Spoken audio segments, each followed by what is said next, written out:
The child's fingers were blue.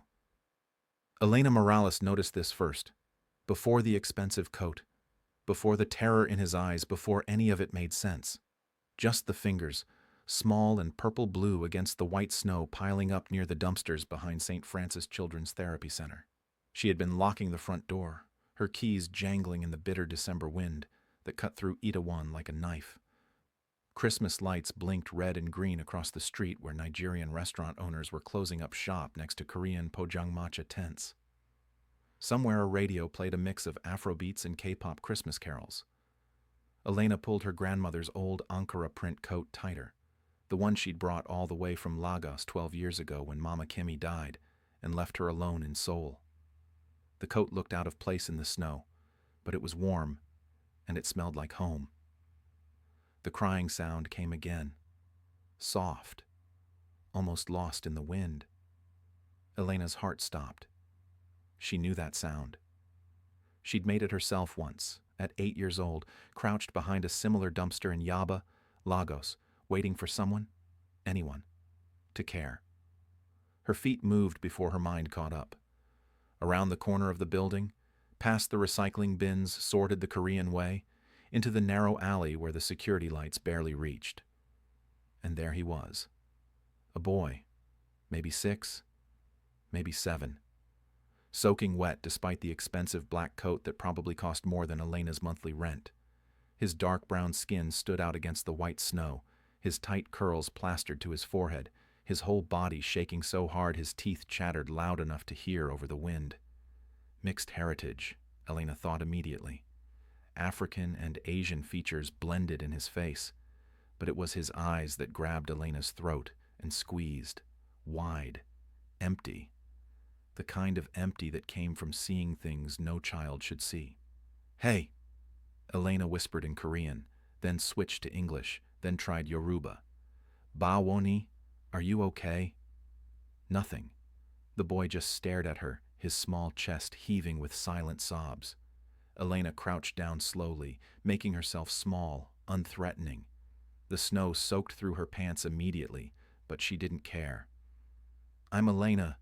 I work here, at the therapy center. You're safe now, okay? You're safe." The boy's eyes flickered to her face, then away. His lips moved, but no sound came out. "Can you tell me your name?" Elena tried again in Korean. The boy's hands trembled as he touched his own throat, then shook his head violently. Can't speak or won't speak, Elena wondered. She'd seen both in her 7 years as a pediatric trauma therapist. This neighborhood, where Nigerians, Ghanaians, Congolese families mixed with Korean locals, had taught her that silence came in many languages. Elena pulled out her phone to call the police, but the screen showed no signal. The storm was getting worse. She tried again. Nothing. "Okay," she said, more to herself than the boy. "Okay, we need to get you warm."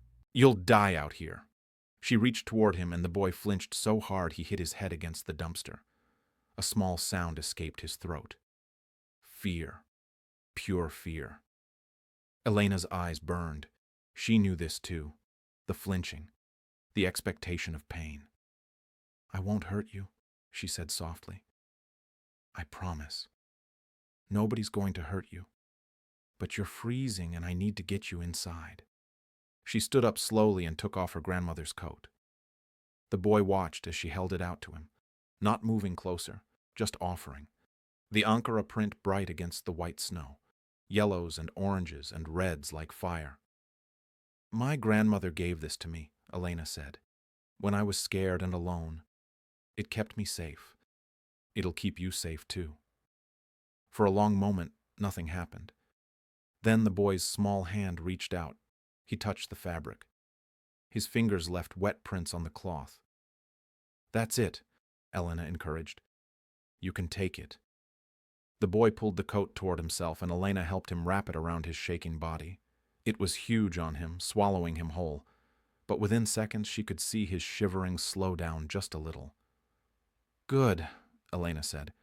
"Now, I live just 10 minutes from here. We'll go to my apartment, get you warm and dry, and then we'll figure out where you belong, okay?" The boy looked at her for a long moment. Then Slowly, he nodded. Elena's apartment was small. One bedroom in a building that mixed Korean ajumas with West African families where the hallways smelled like kimchi and jollof rice at the same time. Her lease specifically said no children, no pets, no noise after 10 p.m. She was breaking at least one of those rules right now. The boy stood in her doorway, dripping melted snow onto the floor, still wrapped in her grandmother's coat. He hadn't made a sound during the entire walk, just followed her like a ghost through the snowy streets. "Come in," Elena said, switching on lights. "Let's get you out of those wet clothes." She found an old t-shirt that would work as a nightgown on him and a pair of sweatpants she could tie tight. When she turned around to hand them to him, she saw he was staring at her walls. Elena's apartment was covered with things from home: Nigerian film posters, a Ghanaian kente cloth hanging, photos of Mama Kemi smiling in her shop in Lagos, and mixed in, Korean touches, a small Buddhist shrine, Hangul calligraphy, a photo of Elena at her therapy center graduation, standing between her Korean mentor and her Nigerian church friends. "That's my grandmother," Elena said, pointing to Mama Kemi's photo. "She raised me, taught me how to see people who are invisible." The boy's eyes found hers. Something flickered in them. Understanding, maybe.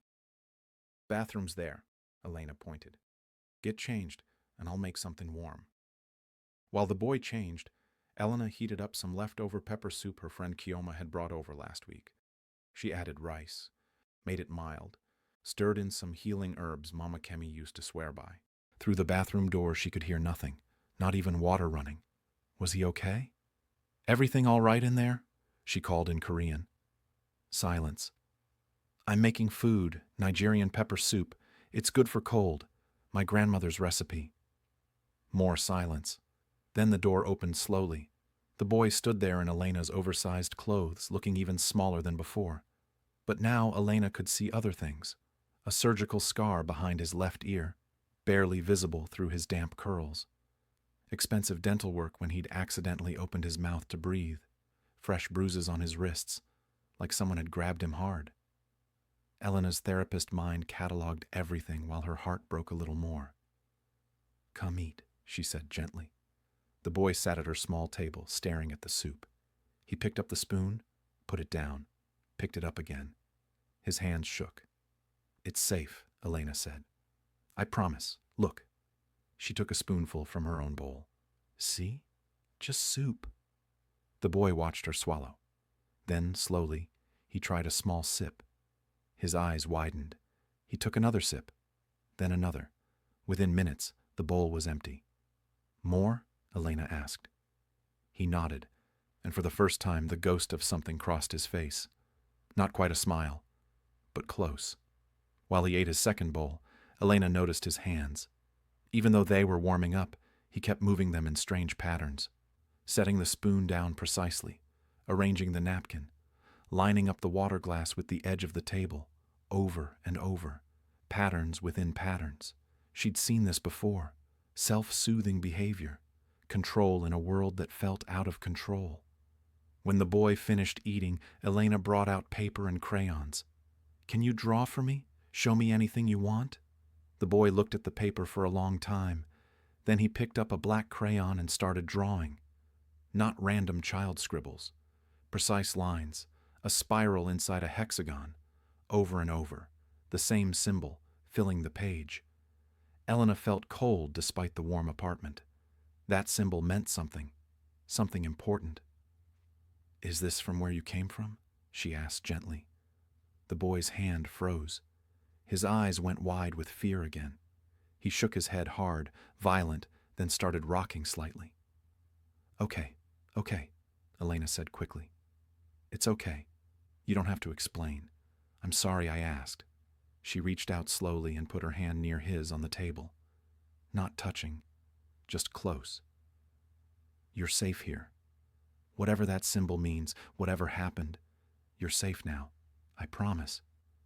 The boy looked at her hand, then at her face. In his eyes, she saw a question. "Why? Why would you help me? Why would you promise safety to a stranger?" Elena knew that question. She'd asked it herself once when the kind janitor at the group home had shared his dinner with her. When Mama Kemi had found her stealing bread and instead of calling, police had taken her home, fed her, loved her. "Because someone helped me once," Elena said simply, "when I had nobody." And Mama Kemi used to say, "If you ignore a soul in need, baby girl, you ignore your own purpose. So I won't ignore you." The boy's eyes filled with tears. They spilled over, running down his cheeks, but he made no sound. Silent crying, like he'd learned that noise brought danger. Elena stood up and went to her closet. She pulled out the small folding mattress she used when Kioma stayed over. "You'll sleep here tonight. Tomorrow we'll figure things out. But tonight, you just sleep. Be warm. Be safe." She made up the bed with her softest blankets. The boy watched everything she did with those two old eyes. "Do you need anything else?" Elena asked. "Water? Another blanket?" The boy shook his head. Then he did something that surprised her. He touched his chest, then pointed at Elena. The gesture was clear, even without words. "Thank you." "You're welcome," Elena whispered. "Sleep well." She turned off the lights but left her bedroom door open in case he needed her. In the darkness, she heard his breathing slowly even out. But Elena couldn't sleep. She kept thinking about those bruises, that expensive coat with all the tags cut out, that surgical scar, the symbol he'd drawn with such precision. This wasn't a lost child. This was a hidden one. And somewhere out there, someone was looking for him. If you're watching this, hit that subscribe button right now because this story is just getting started and you won't believe where it goes next. Morning came cold and bright. Elena woke to find the boy standing at her window, looking out at the snow-covered street where Nigerian hair-braiding shops opened next to Korean convenience stores. He'd folded his blankets perfectly, military perfect. "Good morning," Elena said in Korean, then tried English. "Morning." The boy turned and did that gesture again. Chest, then pointing at her. "Thank you." "Are you hungry?" Elena asked. He nodded. She made eggs and toast, added some of the spicy sauce her church friend made. The boy ate slowly, carefully, still arranging everything on his plate in patterns. "I need to call some people today," Elena said gently. "People who can help find your family. Is that okay?" The boy's fork clattered onto his plate. His whole body went rigid. Hey, Elena said quickly. "Nobody bad. Just people who help children. Like me. Social workers. Good people." But the boy was shaking his head violently. His hands moved to his throat, his chest. His breathing got fast and shallow. "Okay," Elena said. "Okay, we won't call them yet. Breathe with me. In through nose, out through mouth, like this." She demonstrated, and slowly, the boy copied her. In, out, in, out. His panic gradually calmed. "That's good," Elena encouraged. "You're doing great." When he was calm again, Elena had an idea. She pulled out her tablet and opened a notes app. She typed, "What's your name?" She slid it across to the boy. He looked at the screen, then at her. His fingers hovered over the keyboard. For a long moment, nothing happened. Then he typed slowly, "Don't know." Elena's heart sank. Trauma-induced amnesia or deliberate erasure of identity? Either way, this child had been through something terrible. She typed back, "Can you hear me okay?" The boy nodded and pointed to the scar behind his ear. Then he typed, "Here with this. Sometimes doesn't work." A cochlear implant. Expensive medical intervention. This child came from money, or power, or both. Elena typed, "I'll call you Ash for now. Is that okay? Until we figure out your real name?" The boy looked at her for a long moment. Then he typed, "Why Ash?"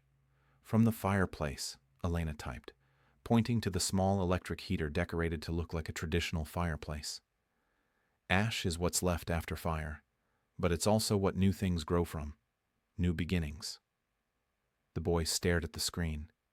Then he nodded slowly and typed, "Okay, Ash." Elena spent that morning trying to call the police, but every time she picked up her phone, Ash's panic returned. She managed to reach the Child Protective Services office and spoke to an overworked investigator named Marcus Price. He was Korean American, spoke both languages, and had the tired voice of someone who'd seen too much. "Bringing him in now," Marcus said over the phone. "He's terrified," Elena explained. "Can't speak, has clear signs of trauma. If I bring him into an office, he'll shut down completely." Marcus sighed. "Ms. Morales, we have protocols." "I know protocols," Elena said. "I work with traumatized children every day. This one is different. Something happened to him. Something bad. He needs time." "I can give you 48 hours, Marcus said finally. "Emergency foster approval. After that, he has to come in for processing. And Ms. Morales, if this is a custody situation, if someone is looking for him, you could be charged with kidnapping." "Understood," Elena said, even though fear curled in her stomach. "I'll run his prints and see if anything comes up," Marcus continued. "Send me a photo." Elena took a picture of Ash drawing at her table, his face peaceful for the first time. She sent it to Marcus and waited. 3 hours later, Marcus called back. His voice was different, tight, worried. "Ms. Morales, we have a problem." "What kind of problem?" "His prints came back with a federal lock. Classified. I've never seen that before, not for a child." Elena felt ice slide down her spine. "What does that mean?" "It means someone very powerful doesn't want him found, or someone very powerful is looking for him. Either way, he's safer if nobody knows where he is." "Marcus, what are you saying?" "I'm saying I'm approving your emergency foster placement for an indefinite period. I'm saying keep him invisible. And I'm saying watch your back, because whatever this is, it's bigger than a lost child." The line went dead. Elena stood in her kitchen, phone in hand, staring at Ash. He was drawing again. That same spiral hexagon, over and over. What did it mean? And what had this child seen that made the government classify his fingerprints?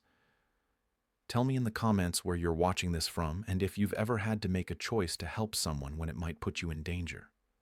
Months passed like water.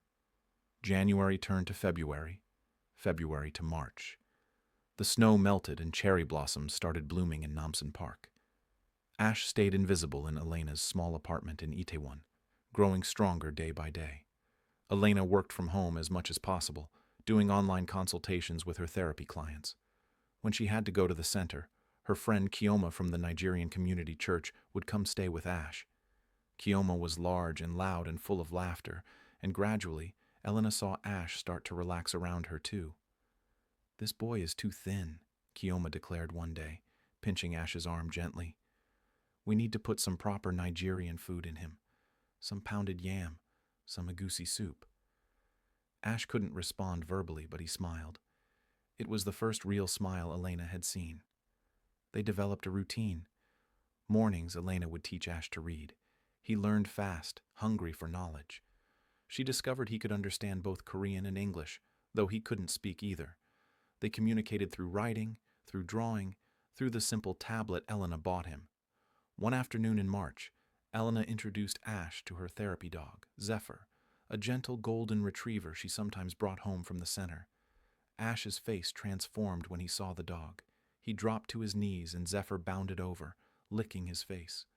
For the first time, Elena heard Ash laugh. No words, but sound, pure joy. "He likes you," Elena said, her throat tight with emotion. Ash buried his face in Zephyr's fur and his shoulders shook. Was he crying or laughing? Maybe both. Through it all, Ash kept drawing. The spiral hexagon appeared in every picture. Elena started keeping the drawings in a folder, studying them. Sometimes the symbol was alone. Sometimes it was surrounded by other shapes. Building layouts, maybe? She couldn't tell. Marcus called every few weeks with updates. No missing child reports matching Ash's description. No federal agents asking questions. Nothing. It was like Ash didn't exist in any system. "Maybe that's good," Marcus said during one call. "Maybe whoever was after him gave up." But Elena didn't believe that. She saw the way Ash sometimes woke up in the middle of the night, sweating and terrified. She saw how he flinched at loud noises, how he checked the locks on her door multiple times before bed. Whatever had happened, whoever was looking for him, Ash still remembered the fear. In April, Elena started teaching Ash sign language. His cochlear implant worked most of the time, but she wanted him to have backup communication. He learned with the same intensity he learned everything, practicing for hours. One evening, as they sat on her small balcony watching the sunset, over Seoul's mixed neighborhood, Ash signed his first sentence to her. "You save me." Elena's eyes filled with tears. She signed back, "We saved each other." Ash looked at her with those deep, thoughtful eyes. Then he signed, "Why you help me?" Elena thought about how to explain it. Finally, she signed and spoke at the same time, so he could read her lips too. "When I was young, younger than you, I was alone. My mother died in Lagos. I had nobody. I lived on the streets, stealing food, sleeping in dangerous places. One day, a woman named Mama Kimi found me. She owned a fabric shop. I tried to steal from her and she caught me. But instead of calling police, she took me home, fed me, kept me, loved me." Ash watched her hands carefully. "Mama Kemi used to say that family isn't about blood. It's about who shows up when you need them, who stays when things get hard, who chooses you every single day." Elena's voice cracked. "She chose me. So when I found you in that snow, I thought, maybe I can be someone's Mama Kemi. Maybe I can be the person who shows up." Ash was quiet for a long time. Then he signed something that made Elena's heart stop. "Mama?" The sign was clear, unmistakable. He was asking if he could call her Mama. Elena couldn't speak. She just nodded, tears streaming down her face. Ash moved closer and rested his head against her shoulder. They sat like that as the sun set, painting the sky orange and gold over Itaewon's mixed streets, where African and Korean worlds blended into something new. If you're not already subscribed, do it now, because this story is about to take a turn that nobody sees coming. 2 months later, in early November, everything changed. Elena came home from work to find an envelope on her doorstep. Thick, expensive paper, no return address. Inside was $10,000 in cash, American dollars, and a card with a symbol she recognized immediately. The spiral hexagon Ash drew obsessively. Below it, a single letter, VC. There was also a note written in neat handwriting. "Thank you for protecting what I could not. He is Tobias Chen. Danger is closer than you think." Elena's hands shook as she read it again. Tobias Chen. After 11 months, she finally had a name. She went inside where Ash was doing homework with Kyoma. He looked up and smiled when he saw her signing, "Hi, Mama." Her heart twisted. Tobias. His name was Tobias. That night, after Kyoma left and Ash was asleep, Elena did something she'd been afraid to do. She searched online for Tobias Chen. The results made her blood run cold. News articles from 18 months ago. Headlines screaming, "Helix Dynamics Lab explosion claims 2 lives." Renowned AI researcher Dr. Vincent Chen dies in tragic accident. Chen's young son also presumed dead. Elena clicked through articles with shaking hands. Dr. Vincent Chen had been a brilliant AI researcher working for Helix Dynamics, a major defense contractor with offices in Seoul and Washington. His specialty was autonomous weapons systems. His son Tobias was 7 years old. Mixed race, African American and Korean. The photos showed a smiling boy with Ash's exact face. The official story was that a gas leak caused an explosion in Chen's private lab. Both Vincent and Tobias died. Bodies were too damaged for open casket. Quick burial, case closed. But the envelope said different. "Thank you for protecting what I could not. He is Tobias Chen. VC. Vincent Chen. He was alive. And so was his son." Elena's mind raced. What had Vincent discovered that made him fake their deaths? Why was Tobias hidden? And who was still looking for them? She found her answer when she dug deeper. A few months before the explosion, Vincent had given a lecture at Seoul National University. Someone had recorded it on video. Elena watched as Vincent, passionate and intense, talked about the ethics of AI weapons. "We have a responsibility," Vincent said in the video, his Korean fluent, his conviction clear. "These systems we're building, they're being sold to the highest bidder, not for defense, for profit, for control. I've seen the contracts. I know where our technology is going, and I can't be part of it anymore." The video ended abruptly. Comments below said it had been removed from the official university website. Elena sat back, her head spinning. Vincent had threatened to go public about illegal weapons sales. Shortly after, he died. But really, he'd gone into hiding, and he'd hidden Tobias somewhere he thought was safe. But someone had found the boy. Tobias had escaped, ended up wandering in a storm, and Elena had found him by pure chance. Or maybe not chance. Maybe something else. Mama Kimmy used to say, "God puts people in your path for a reason, baby girl. Pay attention to those moments." Elena looked at the money, the card, the note. Vincent Chen knew where his son was. He'd been watching somehow, protecting from a distance. But now he was warning her. Danger is closer than you think. Elena picked up her phone and called Marcus. "We need to talk," she said. "In person. Tonight." They met at a late-night Korean cafe in Hongdae, where university students studied, and nobody paid attention to quiet conversations. Marcus arrived looking more tired than ever, his bag under his eyes dark. "What's wrong?" he asked immediately. Elena slid the envelope across the table. Marcus opened it, saw the money, saw the note. His face went pale. "Oh no," he whispered. "Oh no, no, no."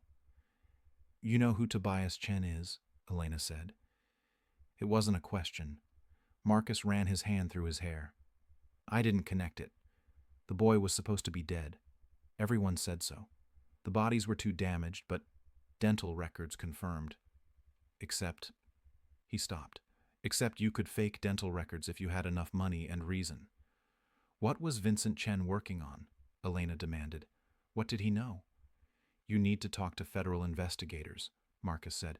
"This is way beyond CPS. Way beyond local police.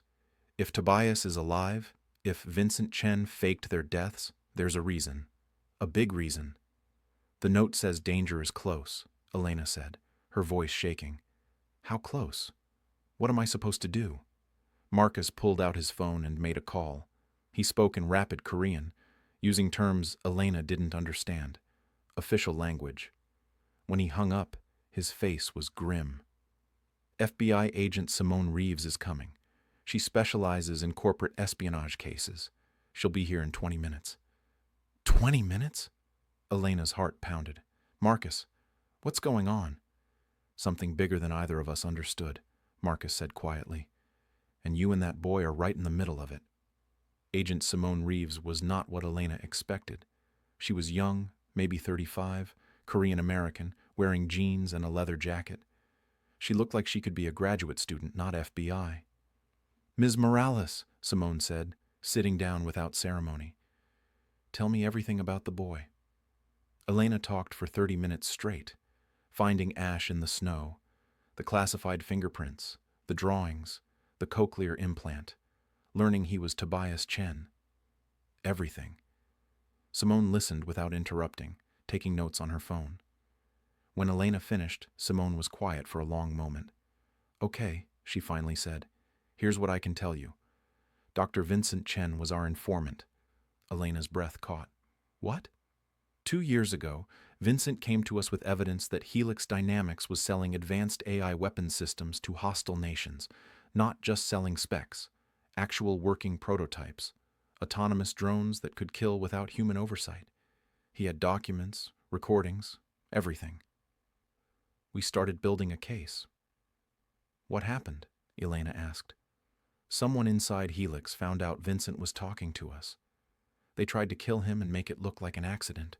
The lab explosion was real, but Vincent knew it was coming. He got out just in time. He grabbed Tobias and ran." "But everyone thinks they're dead," Marcus said. "That was the plan," Simone explained. "Vincent believed if Helix thought they were both dead, the company would stop looking. He could keep gathering evidence while keeping Tobias safe. He placed Tobias with people he thought he could trust. former colleagues who'd left Helix, people who were disgusted by what the company was doing. But someone betrayed him, Elena said slowly. Exactly. Someone told Helix that Tobias was alive. They sent people to grab the boy. Tobias must have escaped somehow during the kidnapping attempt. He ran, ended up wandering Seoul in a storm, and you found him. Elena felt sick. So Helix Dynamics knows he's alive. Maybe, maybe not. If Tobias escaped before they could secure him, they might not be certain, but they're definitely looking. Why does it matter if they find him? Elena asked. He's just a child. He doesn't know anything about weapons or... He's a witness, Simone interrupted. Tobias was with Vincent in the lab sometimes. Vincent used to bring him to work, teach him about computers and coding. If Tobias testifies about what he saw, what he heard, it could help build our case against Helix. More importantly, his existence proves Vincent is alive. And if Vincent is alive, Helix's biggest threat is still out there. Elena's hands clenched into fists. You want to use him, an 8-year-old boy. You want to use him as bait. No, Simone said firmly. I want to keep him alive, and I want to stop Helix from selling weapons that will kill thousands of people. Those two goals can align. How? Vincent reached out to me 3 days ago, Simone said. He knows Tobias is with you. He's been watching, keeping track, making sure his son is safe. He wants to meet with you. Elena's heart stopped. When? Tomorrow night. Neutral location. Observatory on the outskirts of Seoul, the old one that's been closed for years. He'll explain everything, and then we can figure out how to keep both of you safe. Like this video if you think Elena should meet Vincent, or comment below if you think it's a trap. The old Yongsan Observatory sat on a hill overlooking Seoul, abandoned for 10 years since a newer facility opened. Elena drove there the next night with Simone following in an unmarked car. In the back seat, Tobias sat quiet and tense. She'd told him the truth that morning, shown him the envelope, the note, explained who Vincent Chen was. Tobias had stared at her for a long time, then signed. My father? Yes, Elena had signed back. Your father is alive, and he wants to see you. Tobias's face had gone through a dozen emotions. Shock, hope, fear, confusion. Finally, he'd signed, What if he takes me away from you? Elena's heart had broken. Then we'll figure it out together. But Tobias, he's your father. Don't you want to meet him? Tobias had thought about it, then signed, Will you stay with me? Always, Elena had promised. Now, as they climbed the hill to the observatory, Elena held Tobias's hand tight. The building loomed against the night sky, all dark windows and peeling paint. Simone had already checked it, declared it safe, but Elena's instincts screamed danger. They walked inside. The main telescope chamber was empty except for broken equipment and graffiti. And in the center, lit by moonlight through the dome opening, stood a man. Vincent Chen looked exactly like his photos, but also completely different. The photos showed a confident researcher in a lab coat. This man was thin, haunted, with shadows under his eyes and gray streaking his black hair. He wore old clothes and stood very still, like he was afraid any movement might make them disappear. When he saw Tobias, his face crumpled. Hanji, he whispered in Korean, his son's real name. Oh my God, Hanji. Tobias's hand tightened in Elena's. He didn't move forward. Vincent seemed to understand. He stayed where he was, tears streaming down his face. I'm sorry, he said, his voice breaking. I'm so sorry. I tried to keep you safe. I thought I was keeping you safe. Elena stepped forward, putting herself slightly between Vincent and Tobias. Dr. Chen, I'm Elena Morales. Vincent's eyes focused on her. You saved my son. You gave him shelter when I couldn't. You protected him when I failed. I didn't fail, Elena said firmly. I just showed up when he needed someone.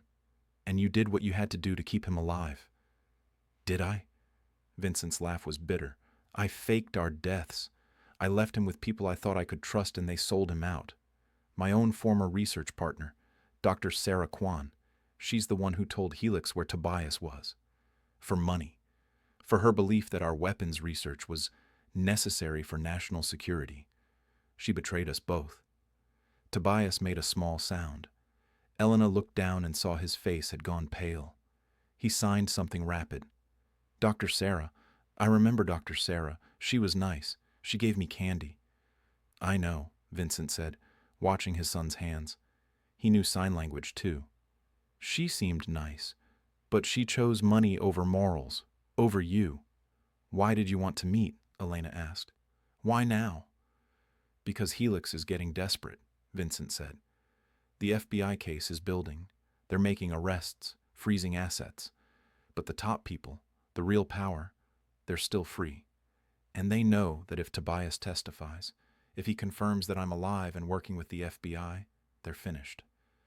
So they're looking for him, Elena said. They're hunting for him, Vincent corrected. And Agent Reeves tells me you've been keeping him invisible in Itaewon for almost a year. That takes courage. It takes love, Elena said simply. Not courage, just love. Vincent's face softened. He calls you Mama. It wasn't a question. Vincent had been watching. Elena nodded. Do you know how rare that is? Vincent's voice was thick with emotion. Tobias hasn't spoken since the explosion. Selective mutism from trauma. But Agent Reeves says he signs to you. He communicates. He's healing. He's an amazing kid, Elena said. Smart, kind, brave. He got that from his mother, Vincent said quietly. Amara. She died when he was 4. Cancer. After she was gone, I threw myself into work. Too much work. I didn't see what Helix was really doing until it was almost too late. Tobias was watching his father carefully. Elena could feel the boy trembling slightly. What do you want? She asked Vincent. Really want? I want my son safe, Vincent said.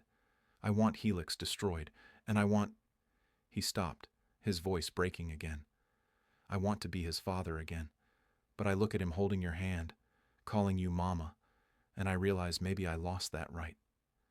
Elena's throat tightened. She knew this conversation. She'd played it out in her head 100 times. The biological parent returns, takes the child back, and Elena was left alone again. But then Tobias let go of her hand. He walked forward slowly.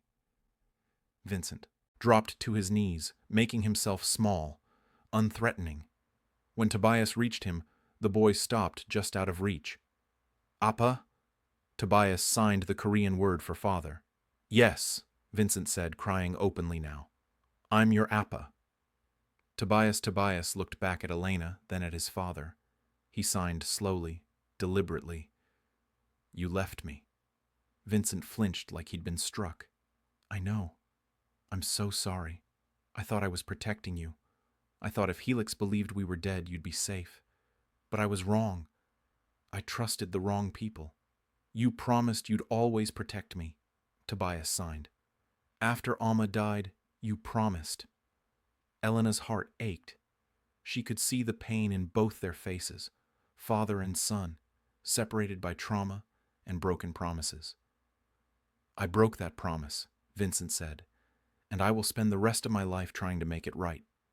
But Tobias, I never stopped loving you, not for one single day. Everything I did, every choice I made was to keep you alive. Mama Elena keeps me alive, Tobias signed. She found me when I was dying in the snow. She gave me her grandmother's coat. She feeds me, teaches me, loves me. She doesn't make promises and break them. Vincent's face crumpled, but he nodded. You're right. She's been more of a parent to you this year than I've been in 2 years, and I'm grateful to her. So grateful. Elena couldn't stay silent anymore. She moved forward and knelt beside Tobias. Your Appa made hard choices. Maybe not perfect choices, but he was trying to keep you safe from very bad people. And he's here now. He came back. Will he leave again? Tobias signed, his small hands shaking. I don't know, Elena said honestly, then looked at Vincent. Will you? Vincent met his son's eyes. The FBI wants me to testify against Helix. It's dangerous. If I do it, I'll be a target for the rest of my life. But if I don't, Helix keeps selling weapons that kill people. Children like you, all over the world. So you'll testify? Elena asked. Yes, but first I need to know Tobias is completely safe. That's why I wanted this meeting. I need to ask you something, Ms. Morales. Elena, she corrected. Elena, Vincent said. Will you continue to be his mother, even after all this is over? I can give him his heritage, his name, his history. I can teach him about coding and science and his Korean roots. But you give him something I can't. You give him stability, peace, unconditional love without the weight of my mistakes hanging over him. Elena stared at him. What are you asking? I'm asking if we can share him, Vincent said simply. Co-parent. Not because either of us is inadequate, but because he needs both of us. You've been his mother when I couldn't be, and I want to be his father again. But I don't want to take him away from you. That wouldn't be fair to anyone, especially him. Tobias looked between them, his eyes wide. Is that what you want? Elena asked Tobias, signing as she spoke. To have both of us? Tobias nodded so hard his whole body moved. He signed rapidly. Both. I want both. Mama and Appa. Family. Elena felt tears spill down her cheeks. Then that's what we'll do. Vincent reached out slowly, and Tobias let his father embrace him. They held each other, both crying, while Elena wiped her own tears. For the first time in 18 months, this small family was together. But then Simone's voice cut through the moment. We have a problem. Everyone turned. Simone stood at the observatory entrance, her gun drawn, her face tense. There are cars coming up the hill, 4 of them. Not police, not FBI, private security-type vehicles. Elena's blood ran cold. Helix? Probably. They must have been watching Vincent, followed him here. Simone was already on her radio, calling for backup. FBI is 20 minutes out. We don't have 20 minutes, Vincent said, pulling Tobias behind him protectively. There's a back exit, Simone said. Through the maintenance tunnels. It leads down the other side of the hill. But we need to move now. They ran. Simone led the way, gun ready. Vincent carried Tobias despite the boy's protests that he could run. Elena brought up the rear, her heart pounding so hard she could barely breathe. Behind them, they heard car doors slamming, voices shouting in Korean and English, footsteps echoing in the empty observatory. The maintenance tunnel was narrow and dark, lit only by Simone's flashlight. They stumbled through rust and cobwebs, moving as fast as they could. Tobias clung to his father, his face buried in Vincent's shoulder. Almost there, Simone whispered. The exit is just ahead. The tunnel exploded with light, flashlights from both directions. They were surrounded. Stop right there, Agent Reeves, a woman's voice called out. Cool, calm, dangerous. They froze. From the darkness ahead stepped a Korean woman in an expensive suit, late 40s, perfectly styled hair, cold eyes. Behind her, 6 men in tactical gear with guns. Dr. Sarah Kwan, Vincent said, his voice full of venom. Hello, Vincent, Sarah said pleasantly, like they were meeting for coffee instead of in a dark tunnel with guns pointed at them. And little Tobias. My, how you've grown. Tobias made a small whimpering sound and pressed closer to his father. Let them go, Simone demanded, her own gun raised but useless against 6 armed men. FBI knows we're here. Backup is coming. 20 minutes away, Sarah said, smiling. Yes, we heard your radio call. We have scanners. Very useful. But we only need 5 minutes. Give us Vincent and the boy, and you 2 ladies can walk away. Not happening, Elena said, surprised by the steadiness in her own voice. Sarah's eyes focused on Elena for the first time. Ah, the nurse, the hero who rescued our little lost boy. Elena Morales, originally from Lagos, raised by foster system in Seoul after your guardian died, works at St. Francis Children's Therapy Center, lives at 47B Itaewon District. Lease violations include harboring a fugitive minor. Elena felt ice flood her veins. They knew everything about her. "We've been watching you for months," Sarah continued, "waiting for Vincent to make contact. And here we all are. How convenient." "Why?" Elena demanded. "Why do you need them? What did Vincent discover that's worth killing children?" "Killing?" Sarah looked offended. "Ms. Morales, we're not murderers. We're patriots. Vincent discovered that Helix was selling advanced weapons systems to certain nations. What he didn't understand is that we had government approval, sanctioned sales, black budget operations." "That's a lie," Vincent snarled. "I saw the real contracts. You were selling to anyone with money, including terrorist organizations, including countries that would use those weapons against civilians." "Perspective," Sarah said with a shrug. "Vincent always was too idealistic, couldn't see the bigger picture. Sometimes weapons in the wrong hands today prevent worse weapons tomorrow. It's complicated." "Murder is murder," Elena said. "And you tried to kill them." "The explosion was an unfortunate accident," Sarah said smoothly. "Vincent was supposed to have a clean death, look like natural causes, heart attack maybe. But he discovered the plan and ran, made everything so much messier." "You betrayed me," Vincent said, his voice breaking. "We were partners, friends. I trusted you with my son." "And I kept him very safe for 3 months," Sarah said. "Fed him, taught him, until I realized that Helix would pay $5 million for his location." "Do you know what I could do with $5 million, Vincent? The research I could fund?" "You sold out a child for money," Simone said flatly. "I made a practical choice," Sarah corrected. "Now, Vincent, Tobias, come with us peacefully and nobody gets hurt." "No," Tobias said. Everyone froze. It was the first word he'd spoken aloud in 18 months. His voice was small and scratchy from disuse, but clear. "No." Sarah's eyebrows rose. "The boy speaks. How wonderful." "Tobias, sweetheart, we're not going to hurt you. We just need you to come with us for a little while." "No," Tobias said again, louder. "You're lying. You hurt people. You hurt Appa. You tried to hurt me." "Tobias." "No," Tobias shouted, and the word echoed through the tunnel. "Mama Elena says family is people who show up, who stay, who choose you every day. You didn't choose me, you sold me. But Mama chose me. Appa came back. You're not family. You're just bad." Elena's heart swelled with pride even as fear clawed at her throat. Sarah's face hardened. "Fine. We'll do this the difficult way. Take them." The armed men moved forward. Simone raised her gun, but 6 against 1 was suicide. Elena grabbed Tobias, pulling him away from Vincent. If they were going to take someone, it would have to be through her. And then the tunnel exploded with noise.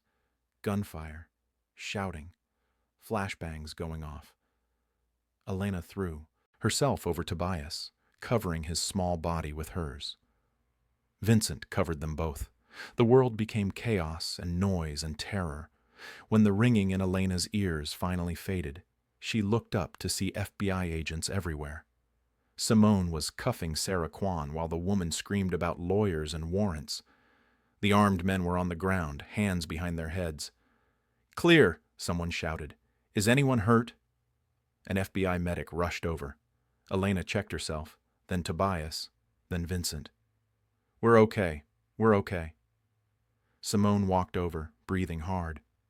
Backup arrived early. Someone radioed a tip about our location to every unit in the area. Half the Seoul FBI division showed up. "Who called it in?" Vincent asked. "No idea. Anonymous tip. But whoever it was saved your lives." Elena held Tobias close, feeling his heart pound against hers. They'd almost died, almost lost everything. But they were alive, together, safe, for now. If you've made it this far in the story, hit that like button and let me know in the comments what you think happens next. The aftermath took weeks to sort out. Sarah Kwan was arrested along with 3 Helix Dynamics executives. The company's assets were frozen. Vincent's testimony, combined with evidence the FBI had been gathering for 2 years, built an airtight case. But the legal process was slow. Christmas came and went. New Year. The cherry blossoms bloomed again in Seoul. Through it all, Elena, Vincent, and Tobias lived in a strange limbo. They couldn't go back to Elena's apartment. It wasn't safe. Instead, the FBI set them up in a safe house in Gangnam, a 3-bedroom apartment with around-the-clock security. It was awkward at first. Elena and Vincent, two strangers bound together by love for the same child, learning to coexist. "You take the master bedroom," Vincent said on the first day. "You're his father," Elena argued. "You should have it." "You're his mother," Vincent countered. "And I've slept in worse places. Take it." They compromised. Tobias got the master bedroom. Elena and Vincent took the smaller rooms. Living together revealed things about each other. Vincent was a night owl who worked on his laptop until 3 a.m., building the case against Helix. Elena was an early riser who made breakfast for everyone, filling the apartment with smells of Korean kimchi jjigae and Nigerian akara. They developed a rhythm. Vincent helped Tobias with math and science. Elena handled therapy and emotional healing. Both taught him about his mixed heritage, Korean traditions from Vincent, Nigerian and Ghanaian culture from Elena's community connections. One evening in February, Elena found Vincent crying in the kitchen. "What's wrong?" she asked gently. Vincent wiped his face quickly. "I missed so much. When Amara died, I shut down, threw myself into work, and then everything with Helix happened and I missed even more. Tobias is 8 years old now. 8. I've missed birthdays, holidays, first days of school, and you were there for all of it." "I was there for the last year," Elena said. "You were there for the first 7. But what kind of father was I?" Vincent's voice broke. "The kind who almost got his son killed." Elena sat down across from him. "The kind who tried to do the right thing even when it was dangerous. The kind who gave up everything to keep his son safe. The kind who came back. You think he'll forgive me?" "I think he already has," Elena said. "But Vincent, you need to forgive yourself." They sat in silence for a moment. Then Vincent said, "Thank you for everything, for saving him, for loving him, for letting me be part of his life again." "He's your son," Elena said simply. "Where else would you be?" "Not every mother would see it that way. A lot of people would fight me for custody, keep me away." "I'm not a lot of people," Elena said, "and Tobias needs his father. He needs both of us. Family isn't a competition. It's a collaboration." Vincent smiled, really smiled, for the first time since Elena had met him. "Mama Kemi raised you right." "She did," Elena agreed softly. As winter turned to spring, Tobias bloomed. With both his parents together, with safety and stability, he healed in ways Elena had barely dared to hope for. His sign language became fluent. His reading level caught up to his age. He made friends at the secure school the FBI arranged. And slowly, carefully, he started speaking aloud more often. His voice was soft and scratchy from years of disuse, but it grew stronger every day. The first time he said, "I love you, Mama," out loud, Elena cried for an hour. The first time he said, "I love you, Appa," to Vincent, Vincent had to leave the room to compose himself. In March, the trial began. Helix Dynamics fought hard, hired the best lawyers money could buy.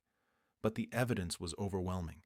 Vincent testified for 3 days, laying out everything he'd discovered: the illegal sales, the falsified safety reports, the bribes to government officials. And on the 4th day, Tobias testified. Elena and Vincent sat in the gallery, holding hands as their 8-year-old son took the witness stand. He looked so small up there in his nice suit, facing the court, facing the Helix lawyers who wanted to discredit him. The prosecutor, a kind woman named Judge Kim, asked Tobias gentle questions. "Can you tell us what you remember about your father's work?" Tobias's voice was quiet but clear. "Appa worked on computers that could fly planes and shoot guns without people controlling them. He said it was important that good people controlled them, not bad people." "Did your father ever talk about being worried?" "Yes. He said the people at his work were lying, selling the computers to bad people. He said he had to stop them." "What happened the day of the explosion?" Tobias's hand gripped the edge of the witness stand. Elena wanted to run up there, hold him, protect him. But Vincent squeezed her hand. He needs to do this, Vincent whispered. For him. To take back his power. Tobias continued. Appa came home early. He said we had to leave. Right now. He grabbed important papers and put them in a special computer drive. We ran to the car. Then the building exploded. So much fire. Appa said people tried to kill us. He said we had to pretend to be dead. Did you understand why? To stay safe. To hide until Appa could stop the bad people. What happened after you went into hiding? Tobias's voice got quieter. We stayed in different places, hotels, friends' houses. Then Appa said Dr. Sarah would keep me safe while he gathered more evidence. He said she was good, but she wasn't good. She sold me. A murmur ran through the courtroom. The judge banged her gavel. How did you end up on the streets? Men came to take me. Dr. Sarah said it was safe, but I heard them talking. They were going to hurt me. Make Appa stop talking to FBI. I ran when they opened the car door. Ran and ran. Got lost. It was so cold. Then Mama found me. Who is Mama? Tobias pointed at Elena. Mama Elena. She saved me. Gave me her grandmother's coat. Took me home. Kept me safe when everyone else failed. Elena was crying now, silently, tears streaming down her face. Do you know why you're here today? The prosecutor asked gently. To tell the truth, Tobias said. Appa says the truth is important even when it's scary. Are you scared now? Tobias looked at his parents in the gallery. A little. But Appa and Mama are here. So I'm okay. The defense tried to discredit him. Tried to say he was too young to understand what he'd seen. Tried to suggest Elena and Vincent had coached him. But Tobias answered every question with simple honesty. He didn't embellish, didn't exaggerate, just told the truth as he remembered it. By the time he stepped down, there wasn't a dry eye in the courtroom. 2 weeks later, the verdict came down. Guilty on all counts. Sarah Kwan got 15 years. The Helix executives got even more. The company was dissolved, its assets distributed to the families harmed by their weapons. Vincent's testimony earned him immunity and protection. The FBI offered him a position as a consultant, helping track down other corrupt defense contractors. He accepted on the condition that he could work remotely, stay close to his son. And through it all, Elena and Vincent figured out their strange, modern family. In April, they sat down with a family lawyer and worked out a formal co-parenting agreement. Joint custody, shared decisions, both names on school forms and medical records. It's unusual, the lawyer admitted. Not many courts see an arrangement like this. Nothing about our situation is usual, Vincent said. But it works, Elena added. We make it work because we both love him. The lawyer smiled. Then that's all that matters. They found a house together, not in the expensive Gangnam district, but back in Itaewon, where Nigerian restaurants sat next to Korean markets, where mixed families were common and nobody looked twice at Elena, Vincent, and Tobias walking together. It was a 3-story townhouse with a small yard. Tobias got the second floor to himself. Elena took the 3rd floor. Vincent set up his office on the 1st floor. They shared the kitchen, the living room, the family spaces. We're roommates who co-parent, Elena joked to Kioma. You're a family, Kioma corrected. Doesn't matter what it looks like from outside. What matters is the love inside. And there was love. So much love. Tobias thrived with both parents present. He excelled in school, made friends, joined the robotics club. His speaking voice grew stronger every month. He still signed when he was tired or stressed, but words came easier now. Elena continued her work at the therapy center, though she cut back her hours to spend more time with Tobias. Vincent consulted for the FBI and started teaching part-time at Seoul National University, lecturing on ethics in AI development. They celebrated Tobias's 9th birthday together in their new house. Nigerian jollof rice and Korean bulgogi on the same table. Friends from Elena's church and Vincent's university mixing together. Kioma brought her famous puff puff. Vincent's colleague brought tteokbokki, the house filled with laughter and music and joy. As Elena watched Tobias blow out his candles, surrounded by people who loved him, she thought about that snowy December night 17 months ago. The blue fingers, the empty eyes, the terrified child who couldn't speak. And now look at him, laughing, talking, whole. "Make a wish!" everyone shouted.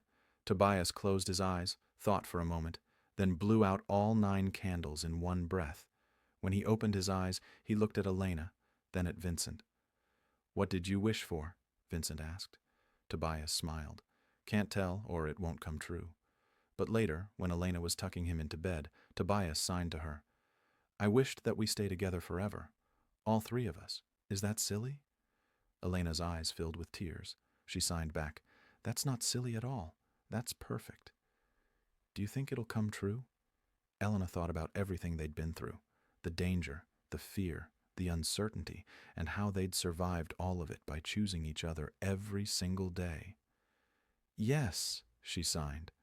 "I think it'll come true, because we'll make it come true." Tobias hugged her tight. "I love you, Mama." "I love you too, baby. So much." She kissed his forehead and turned off the light. As she walked downstairs, she found Vincent in the kitchen making tea, Korean citron tea, the kind Tobias liked. "He asleep?" Vincent asked. "Almost. He wanted to know if his birthday wish would come true." "What did he wish for?" "He wished we'd stay together," Elena said softly. "All 3 of us." Vincent was quiet for a moment. Then he said, "I want that too." "Even though this is weird?" Elena asked. 2 people who aren't married, aren't in love, raising a child together?" "It's not weird," Vincent said. "It's just different. And different doesn't mean wrong. We make it work because we respect each other, trust each other, put Tobias first." "Do you ever wish it was more traditional?" Elena asked. "A mother and father together, married, normal?" Vincent considered the question. "I loved Amara with everything in me. When she died, I thought that part of my life was over. And maybe it is. Maybe I'll fall in love again someday, maybe I won't. But right now, I have something precious. I have my son back. I have a co-parent who loves him as much as I do. I have a family. It might not look like other families, but it's real. It's ours." Elena smiled. "It is ours, isn't it?" They stood in comfortable silence, drinking tea, listening to the sounds of their house settling around them. Somewhere upstairs, Tobias was dreaming. Safe, loved, whole. "Thank you," Vincent said suddenly. "For what?" "For finding him in the snow. For not walking past. For being the person who showed up when he needed someone most." "I should thank you," Elena said, "for trusting me with him. For sharing him instead of trying to take him away. For understanding that family can look different and still be family." "Mama Kemi would be proud of you," Vincent said. "She would be proud of all of us," Elena corrected. 3 months later, in July, Elena got a letter in the mail. Official looking. Her heart raced as she opened it, fearing some new legal complication, some new threat. But it wasn't a threat. It was the finalized adoption papers. The court had officially approved the dual adoption. Elena Morales and Vincent Chen were now both legal parents of Tobias Chen. Equal rights, equal responsibilities. A family recognized by law as well as love. Elena burst into tears right there in the kitchen. "What's wrong?" Tobias ran in from the living room where he'd been doing homework. "Nothing's wrong," Elena said, laughing and crying at the same time. "Everything's right. Look." She showed him the papers. Tobias read them carefully, his reading skills now excellent. His eyes got wide. "This means you're really my mama? Forever? The government says so?" "Yes," Elena managed to say through her tears. "And Appa is really my Appa forever too?" "Yes." Tobias threw his arms around her waist. "We're a real family."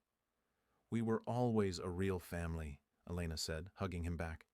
"But now it's official." That night they celebrated with a special dinner. Vincent cooked his mother's recipe for Korean short ribs. Elena made her grandmother's recipe for a goosey soup and pounded yam. They mixed the dishes together on their plates, Korean and Nigerian food side by side, just like their family. "I want to say something," Vincent said, raising his glass of juice. "Tobias, you've had a harder life than any child should have. You lost your mother, almost lost your father. You were betrayed by people we trusted. You saw things no child should see. But look at you now. Strong, smart, kind. You survived because you're a fighter." "And because Mama found me," Tobias added. "And because Mama found you," Vincent agreed. "Elena, you saved my son's life. You gave him love when he had nothing. You built him back up when he was broken. I can never repay that." "You don't have to repay it," Elena said. "That's not how love works." "I know," Vincent said, "but I want you to know that I'm grateful, every single day. And Tobias, I want you to know that your mama and I will always put you first. Always. We might not be together like some parents, but we're together in the ways that matter. We're a team, a family." "The best family," Tobias said happily, his mouth full of rice. They laughed and ate and talked late into the night. Later, after Tobias was asleep, Elena and Vincent sat on the back porch looking at the stars over Seoul. "Do you think he'll be okay?" Elena asked. "Really okay? After everything?" "He has you," Vincent said. "So yes, he'll be more than okay." "He has both of us," Elena corrected. "He does," Vincent agreed. "And maybe that's the best thing we could have given him. Not just survival, not just safety, but two parents who chose him, who fought for him, who built a whole new kind of family just so he could be loved properly." Elena thought about Mama Kemi, who'd built a new family for a lost girl from the streets, who'd shown her that family wasn't blood, it was choice. It was showing up. It was staying even when things got hard. "Mama Kemi used to say that God puts people in your path for a reason," Elena said softly. "That you have to pay attention to those moments. If I'd walked past that alley, if I'd been 5 minutes earlier or later, if the wind had blown a different direction and I hadn't heard him crying." "But you did hear him," Vincent said. "You stopped. You helped. That wasn't chance. That was you being exactly who you are. A person who shows up." "We both showed up," Elena said. "In different ways, at different times, but we both showed up for him." They sat in comfortable silence, these two strangers who'd become family through love for the same child. The night was warm, the stars bright, and somewhere inside their house, Tobias slept peacefully, dreaming dreams that had nothing to do with fear or danger, just dreams of tomorrow, of family, of home. Before we wrap up this story, make sure you're subscribed to this channel because we have more powerful stories coming your way. Hit that notification bell so you don't miss them. 6 months later, in January, Elena stood in the kitchen making breakfast when Tobias came running down the stairs, his tablet in hand. "Mama! Mama, look!" Elena turned from the stove where she was frying plantains. "What is it?" "News story."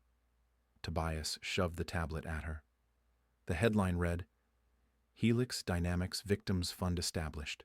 Dr. Vincent Chen launches foundation to help children affected by illegal weapons sales." Elena scrolled through the article, her heart swelling.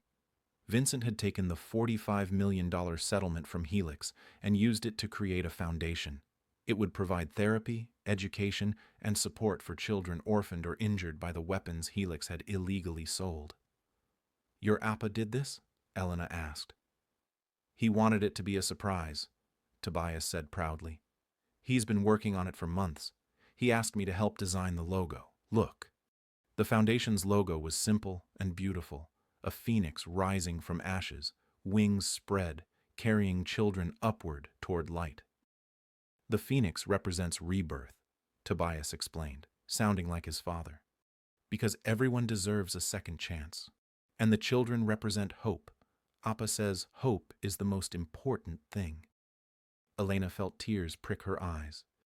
It's perfect. There's more, Tobias said, scrolling down. Look at the name. The foundation was called the Amara and Kimmy Foundation for Children. Amara, Vincent's late wife, Tobias's mother, Kemi, Elena's grandmother. He named it after both of them, Elena whispered. Because they both knew how to love, Tobias said simply. And they taught you and Appa how to love. So now we can teach other kids. We can help them like you helped me. Vincent appeared in the kitchen doorway, looking nervous. You saw it? Elena crossed the room and hugged him tight. You didn't have to do this. Yes, I did, Vincent said. Mama Kimi saved you. You saved Tobias. Tobias saved me. Now we save others. That's how it works. We're going to help kids like me, Tobias said excitedly. Kids who lost their families, kids who were scared. We're going to find them and help them. Right, Appa? Right, Vincent confirmed. The foundation will fund therapy centers like where Mama works. It'll provide scholarships for kids from war zones. It'll support families who've lost everything. We can't undo what Helix did, but we can help the people Helix hurt. This is incredible, Elena said. Truly incredible. You're on the board of directors, Vincent added. If you want to be. You and Tobias both. This is a family project. Elena looked at her family. Vincent, brilliant and broken and healing. Tobias, strong and brave and growing. And herself, a girl from Lagos who'd learned about love from a woman selling fabric in a market. 3 people who had no business being together, who weren't related by blood, who didn't fit any traditional family model, but who loved each other fiercely. Yes, Elena said. We'll do it together, as a family. That spring, the foundation opened its first center. It was in Itaewon, naturally, in the neighborhood where everything had started, where mixed families lived and thrived, where different cultures blended into something beautiful. The opening ceremony was packed. Families from all over Seoul came. African families, Korean families, mixed families like Elena, Vincent, and Tobias, news cameras, local politicians, and dozens of children who would benefit from the foundation's work. Tobias cut the ribbon, his hands steady, his voice clear as he spoke into the microphone. My name is Tobias Chen. When I was 7 years old, bad people tried to hurt me and my appa. I was lost and scared and alone. But my mama found me in the snow and saved my life. She didn't know me. She didn't have to help me. But she did. Because that's what love does. Love shows up. Love stays. Love builds family even when family seems impossible. Elena stood next to Vincent, both of them crying openly. This foundation is for every kid who needs someone to show up, Tobias continued. For every kid who's lost and scared. We're here. We'll find you. We'll help you. Because everyone deserves a family. Everyone deserves to be safe. Everyone deserves love. The crowd erupted in applause. Tobias smiled, confident and strong, so different from the silent, terrified child Elena had found in the snow 2 years ago. After the ceremony, families toured the center. There were therapy rooms like Elena's office, an art room for creative expression, a library with books in 20 languages, a kitchen where kids could learn to cook food from their cultures, a garden where vegetables from around the world grew side by side. This is amazing, Kioma said, hugging Elena tight. Mama Kemi would be so proud. She would be proud of all of us, Elena said, watching Tobias show younger children the art room. As the sun set over Seoul, Elena stood on the center's roof garden with Vincent. They could see the whole neighborhood spread out below. Markets and restaurants, churches and temples, Korean signs and African music, a perfect blend. We did good, Vincent said quietly. We did, Elena agreed, but this is just the beginning. What do you mean? There are so many more kids out there, Elena said. Kids like Tobias, kids who need families. What if we expanded, more centers, more help? Vincent smiled. You want to save the world, don't you? I want to save as many kids as we can, Elena corrected, one at a time. The way someone saved me, the way we saved Tobias, Then that's what we'll do, Vincent said. Together. They stood in comfortable silence, watching their city light up as evening fell. Tobias joined them, slipping his hands into both of theirs. This is the best day ever, Tobias said. Yeah? Elena asked, squeezing his hand. Yeah, because we're helping people, making the world better. As a family. As a family, Vincent echoed. Elena looked at her son, at her co-parent, at the foundation they'd built from pain and loss and love. She thought about Mama Kemi's words from so many years ago. If you ignore a soul in need, baby girl, you ignore your own purpose. She hadn't ignored Tobias that snowy December night. She'd stopped, she'd helped, and that one choice had changed everything, had built a family, had created a foundation, had given hope to countless children who needed someone to show up for them. Thank you, Elena whispered to the sky, to Mama Kemi, to whatever force had put her in that alley at exactly the right moment. Thank you for what? Tobias asked, looking up at her. For you, Elena said, pulling him close. For this, for teaching me that family isn't something you're born into. It's something you build, one brave choice at a time. Like how you chose me, Tobias said.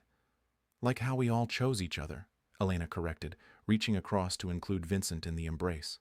They stood there, the three of them, on the roof of a center that would help hundreds of children, a family that shouldn't have worked by any traditional standard, but worked perfectly because it was built on truth and respect and unconditional love. Below them, Seoul hummed with life. The mixed neighborhood of Itaewon glowed in the evening light. Korean barbecue smoke mixed with the smell of Nigerian suya grilling on street corners. Children of every background played in the streets while their parents chatted in a dozen different languages. This was home. Not because of the place, but because of the people. Come on, Vincent said, breaking the peaceful moment. We should get going. Big day tomorrow. What's tomorrow? Tobias asked. You forgot already? Vincent laughed. Tomorrow, we're going to Lagos. Tobias's eyes went wide. Really? We're really going to Mama's home city? Elena nodded, her heart full. Really, I want to show you where I grew up, where Mama Kemi's shop was, where I learned what family means. And then we're going to Busan, Vincent added, to see my family, your grandparents. They're so excited to finally meet you properly. Both places, Tobias said wonderingly. We're going to both places, my whole family. Your whole heritage, Elena said, African and Korean, Lagos and Busan. All of it belongs to you. As they walked down the stairs and out of the center, locking up behind them, Elena felt a profound sense of peace. The journey had been long and terrifying. They'd faced danger, betrayal, and loss, but they'd also found each other, built something beautiful from the ashes of pain. The walk home took 15 minutes through streets Elena knew by heart, past the Nigerian restaurant where the owner always saved extra meat for Tobias, past the Korean pojangmacha where the ajuma gave them free tteokbokki, past the park where Tobias played soccer with kids from 6 different countries. This was their neighborhood, their community, their world. When they reached their townhouse, lights glowing warm in the windows, Tobias ran ahead to unlock the door. Elena and Vincent followed more slowly. You know what I realized? Vincent said quietly. What? I spent 2 years thinking I'd lost everything. My wife, my son, my career, my identity. I was just surviving, barely, waiting for the day I could testify and end Helix. I thought that was my only purpose left. And now? Elena asked. Now I realize I didn't lose everything. I just had to lose the old version of my life to make room for this one, a better one, with you, with Tobias, with the foundation, with purpose beyond just survival. Elena understood. She'd felt the same way after Mama Kemi died. Lost, alone, going through the motions of life without really living, until a terrified child in the snow gave her purpose again. Sometimes we have to break completely, Elena said, before we can rebuild into something stronger. The phoenix, Vincent said, nodding at the foundation logo on his phone. Death and rebirth. Exactly. They reached the door where Tobias waited impatiently. Come on, I'm starving and it's my turn to pick dinner. I want jollof rice and Korean fried chicken, together, on the same plate. Elena and Vincent laughed. Of course you do, Elena said. The ultimate fusion meal. Like our family, Tobias said matter-of-factly. Fusion family. Inside, they cooked together. Vincent prepared the Korean fried chicken with his special sauce recipe. Elena made jollof rice the way Mama Kimi had taught her, with the perfect ratio of tomatoes and spices. Tobias set the table, arranging everything just so, his need for patterns transformed from trauma response into helpful habit. They ate together, talking about the Lagos and Busan trips. Tobias had a million questions.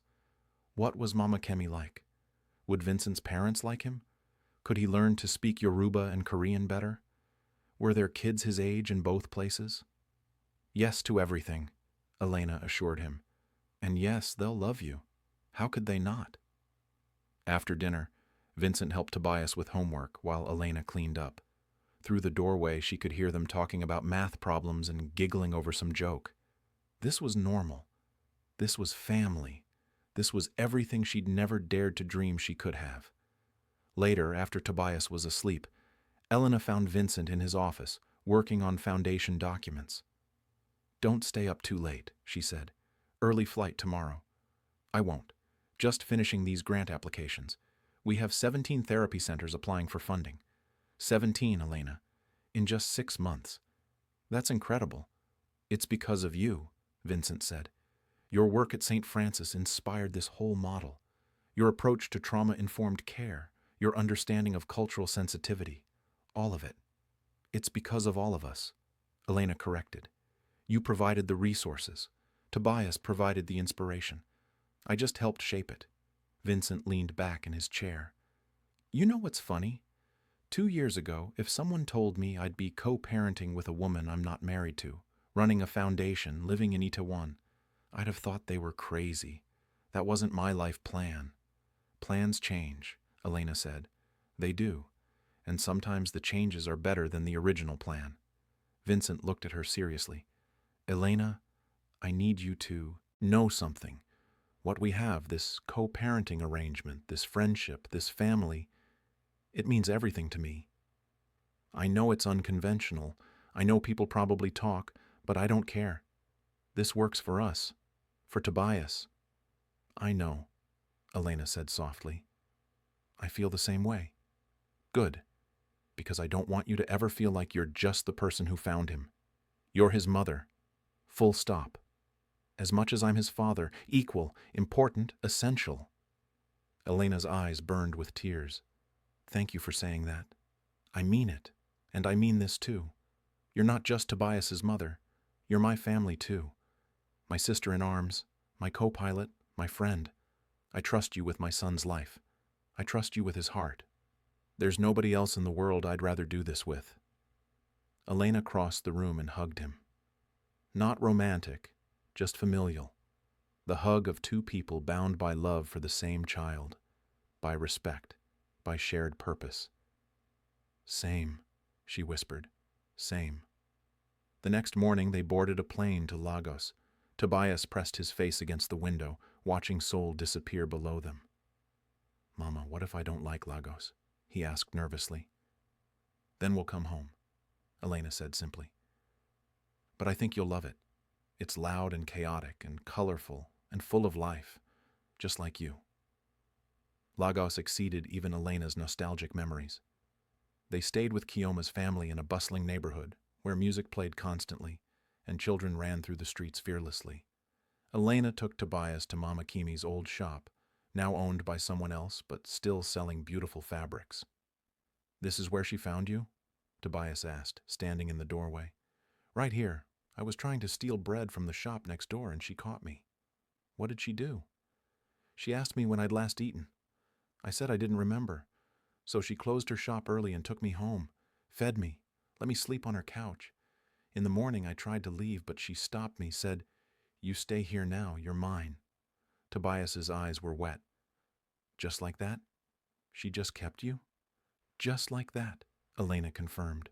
No paperwork, no official anything. She just loved me and called me hers. Like you did with me, Tobias said. Exactly like that.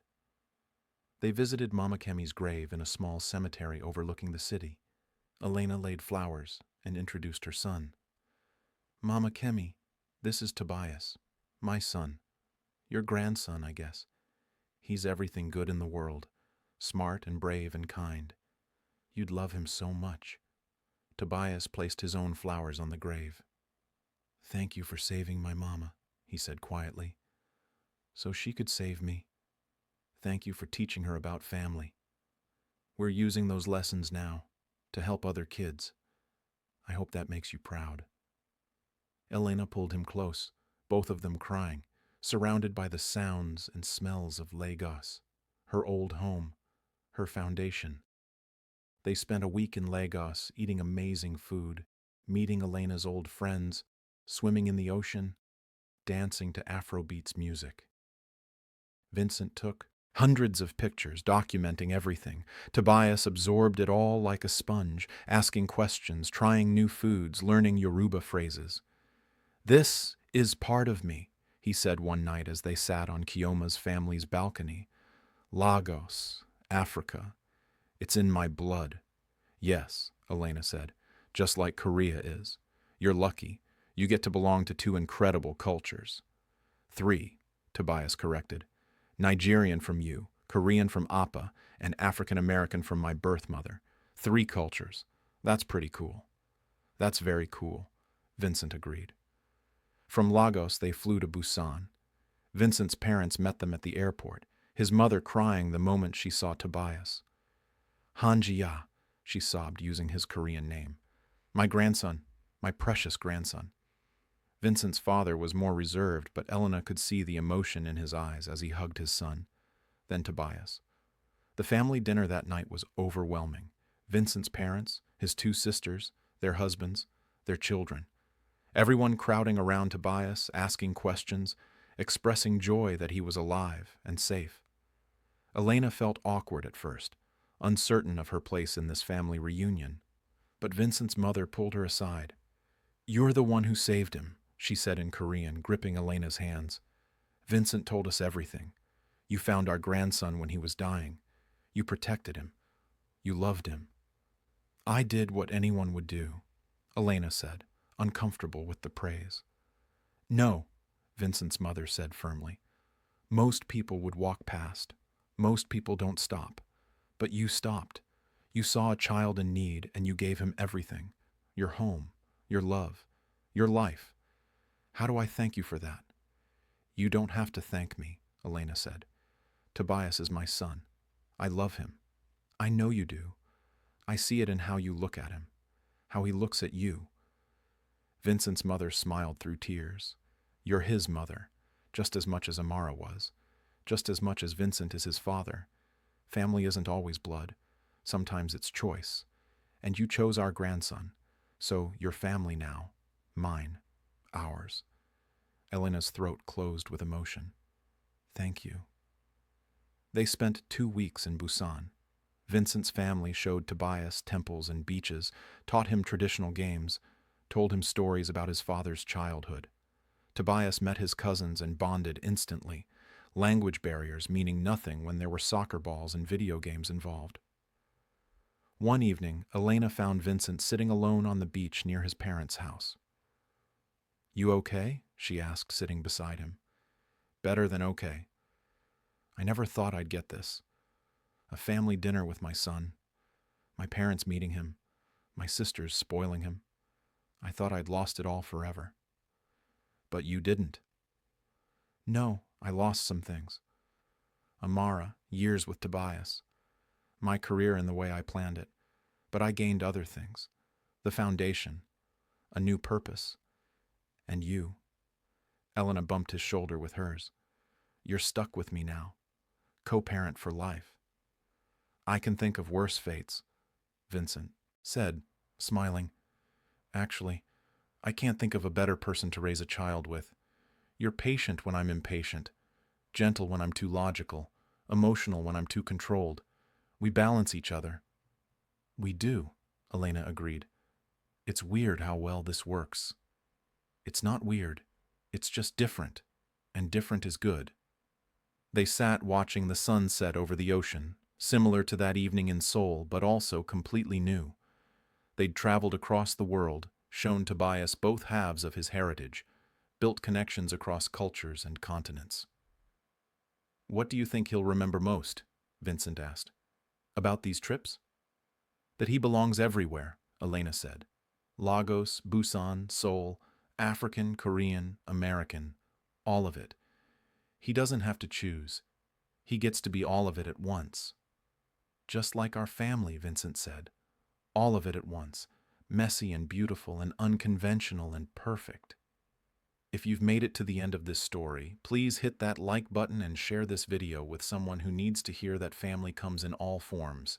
And don't forget to subscribe for more stories that will touch your heart. They returned to Seoul in late spring when the cherry blossoms were at their peak. Tobias started 3rd grade at his secure school. Elena went back to her therapy work. Vincent continued building the foundation. Life found its rhythm again. But now they had something more. Memories. Connections. A deeper understanding of who they were as individuals and as a family. The foundation grew rapidly. By Tobias's 10th birthday in November, they'd funded 23 centers across Asia and Africa. Hundreds of children were receiving therapy, education, and support. Families were being reunited. Hope was being restored. For Tobias's birthday party, they rented out the main foundation center. Kids from his school came, along with children from the foundation's programs. Nigerian and Korean food filled the tables. Music from both cultures played loud. Children of every background ran and played together. "This is what the world should look like," Kioma said, watching the chaos with a smile. All these different kids, different backgrounds, just being kids together. "That's the goal," Elena said. "Break down barriers, build connections, show that we're more alike than different." As the party wound down and parents started picking up their children, a little girl approached Tobias. She was maybe 6, with shy eyes and careful movements. Elena recognized her from the foundation, one of their newer clients, a refugee from a war-torn country. "Thank you," the girl said in broken Korean to Tobias. "For foundation. It helped my family." Tobias knelt down to her level. "What's your name?" "Amina." "Hi, Amina. I'm Tobias. The foundation helps your family?" She nodded. "Mama gets medicine. I get school. We get food. Before, we have nothing. Now we have help." Tobias looked at the girl with such compassion that Elena's heart cracked open. "I'm glad," he said simply. "Everyone deserves help when they need it. I needed help once too. My mama found me when I was lost and scared. Now we want to help other kids like you." Amina smiled, a real smile that transformed her solemn face. She hugged Tobias quickly, then ran back to her mother. "Did you see that?" Vincent said quietly, appearing beside Elena. "I did. That's why we do this. Those moments, that smile."